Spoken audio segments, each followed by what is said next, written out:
Jamais sans la grâce, une dévotion matinale qui vous connecte à la pensée de Dieu et vous donne la provision du ciel au quotidien. Bonjour chers amis, chers internautes, chers téléspectateurs, nouvelle journée, nouvelle provision.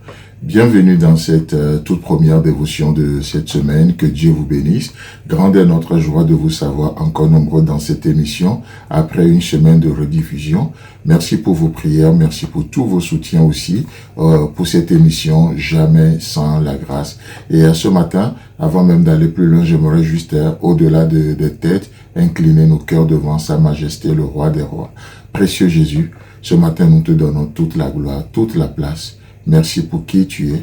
Merci Seigneur, parce que tu nous prends, tu nous façonnes à ton image. Non seulement tu nous sauves, mais tu as un projet aussi de paix pour nos vies.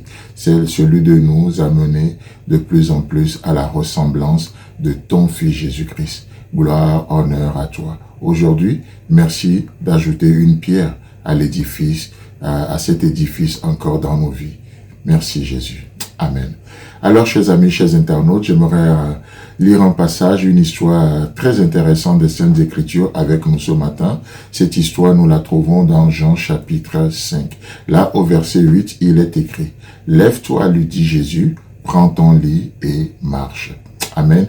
On aime bien ces genres de paroles, des paroles positives, des paroles d'encouragement, des paroles qui viennent booster notre foi en Christ, n'est-ce pas? Et ça, c'est notre Dieu, ce Dieu d'encouragement, effectivement. On n'a pas besoin, c'est pas juste le lot des coachs de développement personnel. Non, Dieu, personnellement, s'implique dans le développement intégral, dans le développement holistique de ses enfants. Quand je parle du développement holistique, c'est-à-dire, il nous a façonné corps, âme et esprit.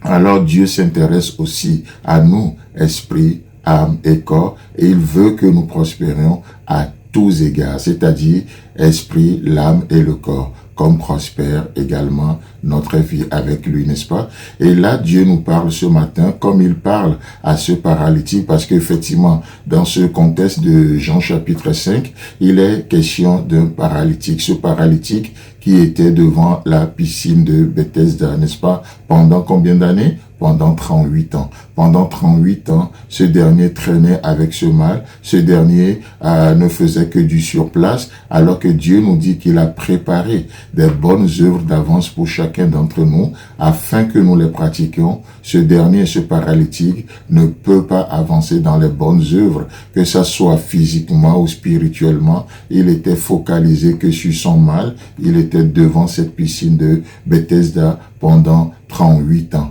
Et là, il va faire une rencontre. Il va faire une rencontre. Chers amis, chers internautes, avant d'aller plus loin même, laissez-moi vous dire que notre Dieu est un Dieu de relation. Notre Dieu est un Dieu de relation. Le Père est en relation avec le Fils et l'Esprit Saint. Le Fils est en relation avec le Père et l'Esprit Saint. L'Esprit Saint est en relation avec le Père et le Fils. Et lorsque nous sommes sauvés, c'est-à-dire lorsque Jésus-Christ nous donne son Esprit Saint, il nous a introduits dans la Trinité. Et du coup, je ne peux pas être enfant de Dieu et décider de faire cavaler seul. Je parlais il n'y a pas longtemps avec un de nos internautes qui me parle de cette déception et combien il a décidé de couper les ponts. Et je dis non, à force de couper les ponts, tu t'isoles. À force de couper les ponts, tu finiras par te couper aussi, et tu t'isoles de plus en plus.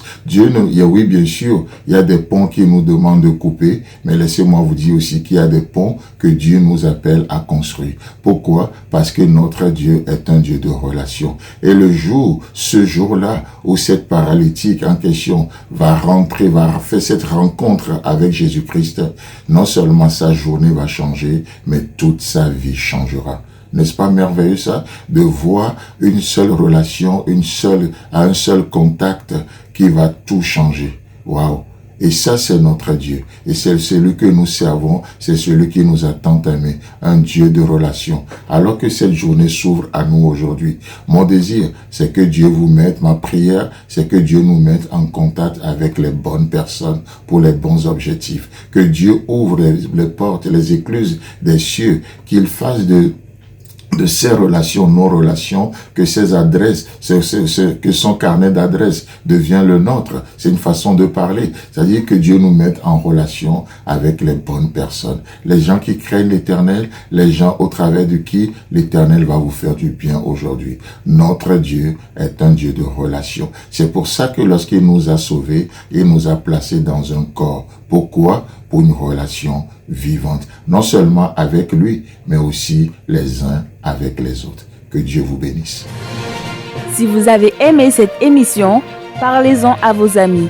Parlez-leur du message de la grâce et de ce qu'il fait dans vos vies. Pour un sujet de prière, une question ou pour devenir partenaire, contactez-nous au 00229 94 75 80 20.